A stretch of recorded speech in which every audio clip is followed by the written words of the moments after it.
गल्ली टिमहरूसँगको म्याच हेर्दा हेर्दा हैरान भइसकेका नेपाली क्रिकेट समर्थकहरूले फाइनल्ली टेस्ट राष्ट्रसँगको क्रिकेट म्याच हेर्न पाउने भइसकेका छन्।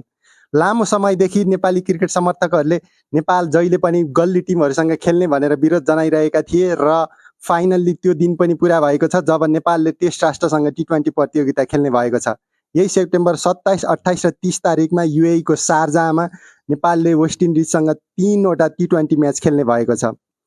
T20 को राजा नै मानिने वेस्ट इन्डिजका केही महत्त्वपूर्ण खेलाडीहरूले सन्यास लिइसकेका र कोही वेस्ट इन्डिज टिममा नभए तापनि वेस्ट इन्डिजलाई चाहिँ T20 को चाहिँ राजै मान्ने गरिन्छ, किनभने उसका प्रत्येक खेलाडीहरू बिग हिटर रहेका छन्।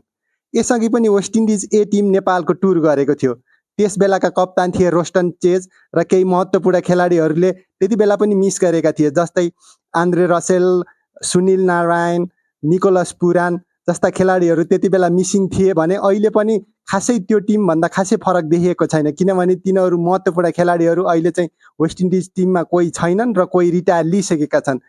तैपनि नेपालले चाहिँ वेस्ट इन्डिजसँग कसरी खेल्नेछ भन्ने कुरा चाहिँ हेर्न चाहिँ महत्त्वपूर्ण हुनेछ। वेस्ट इन्डिजले यो क्रिकेट म्याचमा चाहिँ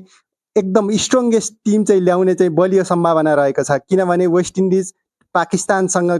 T20 म्याच खेल्न चाहिँ शारजाह अथवा UAE जाँदैछ। त्यही क्रममा चाहिँ नेपाल पनि वेस्ट इन्डिजसँग T20 म्याच खेल्न लागेको हो। यो कुराको चाहिँ हामीले नेपाल क्रिकेट सङ्घलाई धन्यवाद दिनै पर्छ, किनभने यो कुराहरू चाहिँ मिलाउने कुरा चाहिँ जुन नेपाल क्रिकेट सङ्घ र जुन वेस्ट इन्डिज क्रिकेट बोर्डले गरेका छन्, यो चाहिँ एकदम खुसीको खबर हो। नेपाली क्रिकेट दर्शक पनि अब नेपालले चाहिँ वेस्ट इन्डिजका जुन फास्ट बलर जुन छन् अल्जारी जोसेफहरू, जुन 140 भन्दा माथिको स्पिडमा फाल्न सक्छन्, त्यो चाहिँ नेपाली क्रिकेटहरूले कसरी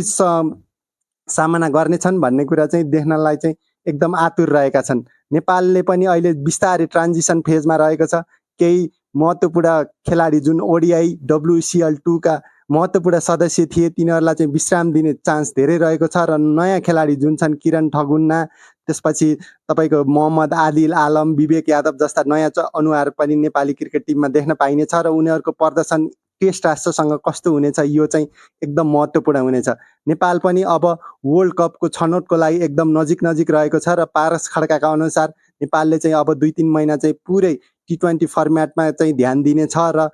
यो अर्को वर्ष हुने जुन T20 विश्वकप छ भारत र श्रीलङ्कामा हुने एकदम प्रबल सम्भावना छ। त्यो वर्ल्ड कपमा चाहिँ नेपाललाई छनौट गराएरै छाड्ने र त्यसको लागि चाहिँ तयारी अहिलेदेखि नै सुरु गर्ने भनेका थिए र त्यही अनुसार चाहिँ नेपालले वेस्ट इन्डिजसँग यो गेम खेल्न लागेको हो र यो यस्ता महत्त्वपूर्ण खेलहरूले नेपाललाई चाहिँ अगाडि बढ्नलाई चाहिँ एकदम सहयोग गर्छ र अहिलेदेखि नै जब तपाईँहरू टेस्ट राष्ट्रसँग खेल्न थाल्नुहुन्छ नेपालको चाहिँ युज टु हुने गर्दछ र पक्कै पनि, किनभने अहिले एसिया रिजनबाट 3वटा टिम छनौट हुने भएकाले नेपालको अहिलेको वर्ल्ड कप जाने सम्भावना एकदम बढिरहेको छ र यस्ता प्रतियोगिताले एकदम अझ